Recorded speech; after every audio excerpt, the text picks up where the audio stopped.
महिलारी सरकार लगे आगोर निस्ना ভাল শাসন আমাক লাগে এই কথাবিলাক কৈ ফেলে আপোনালোকে নিজৰ নিজৰ অঞ্চলৰ মানুহবিলাকক বুজাবলৈ চেষ্টা কৰক প্ৰমোদ বড়া ইউপিএল চৰকাৰক বিশ্বাস কৰি লাভ নাই 5টা বছৰ পৰিৱৰ্তন আমি কি পালো আজি আমি হিসাব কৰি চালে একই পৰে ডাঙৰ ডাঙৰ জিৰো পাইছে আমি 5 বছৰ ঠেক যাইবাৰ বিপিএম নাগাৰ নানাই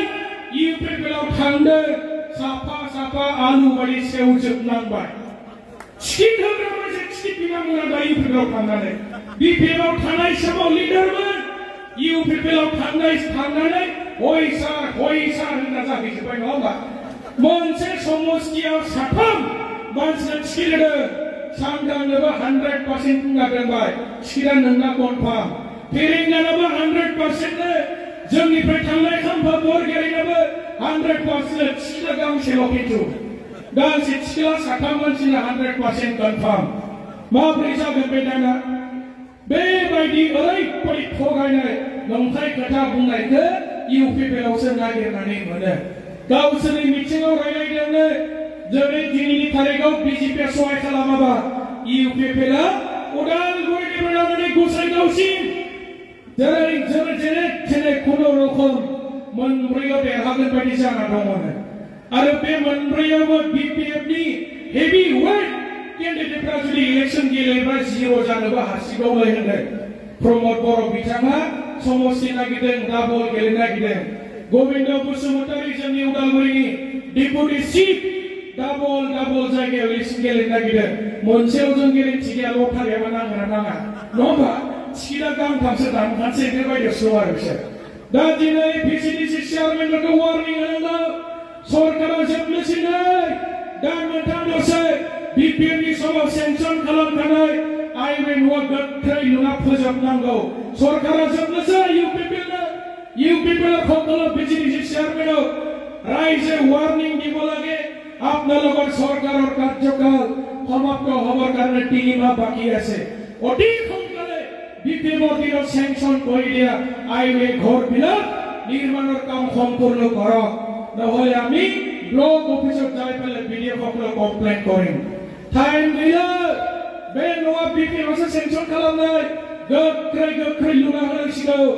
इउपिपिएल चेयारमेनफोरखौ बुंखादो नङा होमबा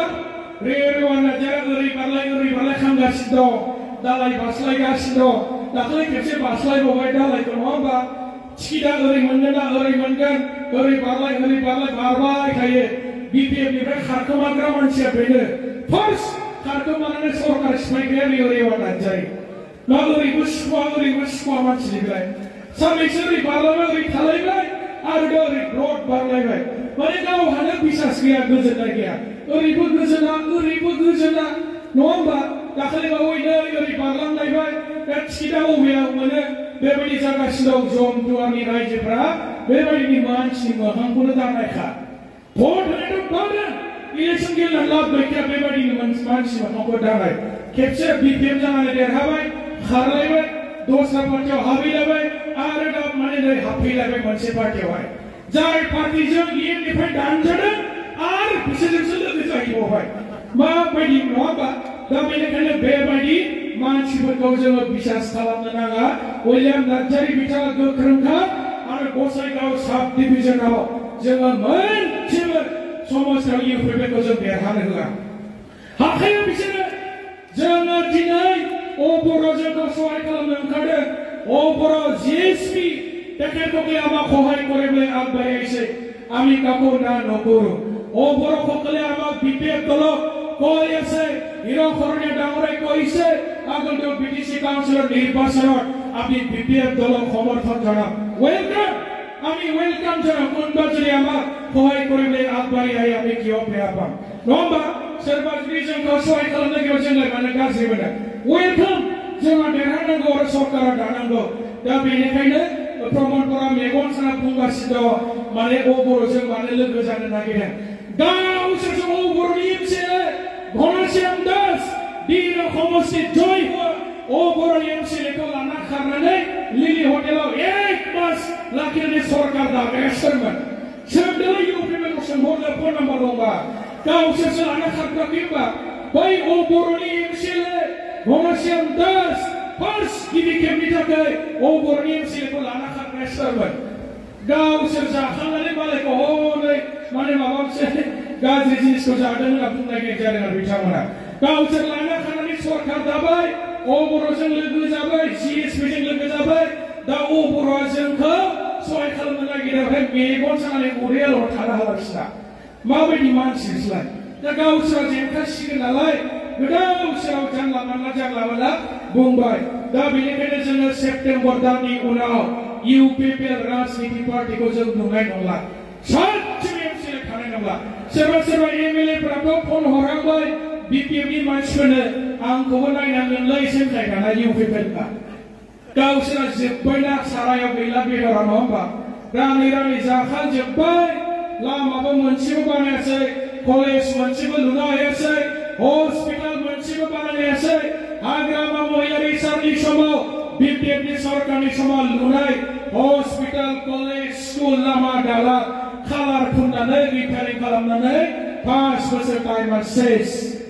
ओरैनो जोब्बाय जेबो गोदान मावनायासै बेसो नामा परिबर्तन माखौथ' परिबर्तननि स्ल'गान होगोन साख्रि होनानै केपासिटि सेन्स खालामबाय आसाम सरकारनो पावारा गथायजोब्बाय दा बेनिखायनो दिनै बर' रायजो राजा बिथांमोनखौ फोथायला दा बिथांमोनखौ गाज्रि मोननानै दाखालि मोनसे गोदान पार्टी जोनोम जादों अनजालि दैमारिनि दैदेननायाव अल्टारनेटिभ पार्टी अफ बर'लेण्ड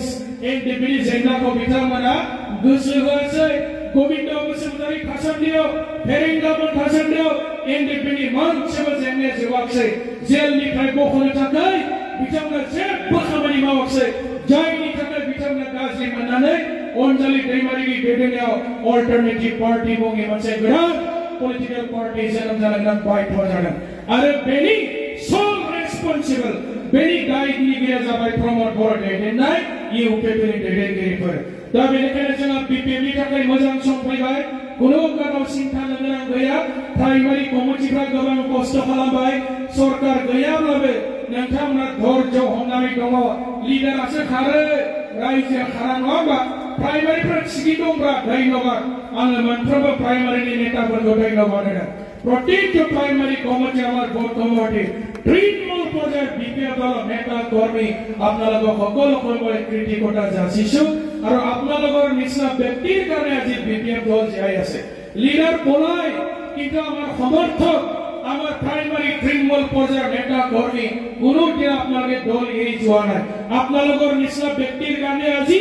আমি মানে বিপিএফ দল কৰি আছো আৰু 5টা বছৰ ধৈৰ্য ধৰিলে আপোনালোকে একো পোৱা নাই তথাপি দল কৰি আছে দল এৰি যোৱা নাই কাৰণ আমি হাগ্ৰামা মহিলাৰ সাৰক ভাল পাওঁ আৰু তেখেতৰ নেতৃত্ব আমি বিশ্বাস কৰো আৰু বিপিএফ দল আপোনালোকৰ কাৰণে অতি সোনকালে সেপ্টেম্বৰ মাহত আমি সরকার গঠন করি 100% কেয়ারের কোনো চিন্তার কারণ নাই সরকার দেখাচ্ছিলেন চিন্তা দিলেন সরকারের জন্য বিসিডিসির জন্য जों माने आइएन नुनो मोनगोन बै दा सार्भे जानाय न'आ जोंनि पार्टियासो लुजोबगोन साख्रि होनानै पावारखौ लाबोफिनगोन बिटिसिनि जा पावार एन्ड फांसन दंमोन जोङो बेखौ गासिबो लाबोफिननानै गोदोनि बायदि बेनिफ्राय साबसिन मोजां रोखोमै सरकार सालायफिननो मोनसिगोन आङो बेखिनिखौनो बुंबाय थेंक इउ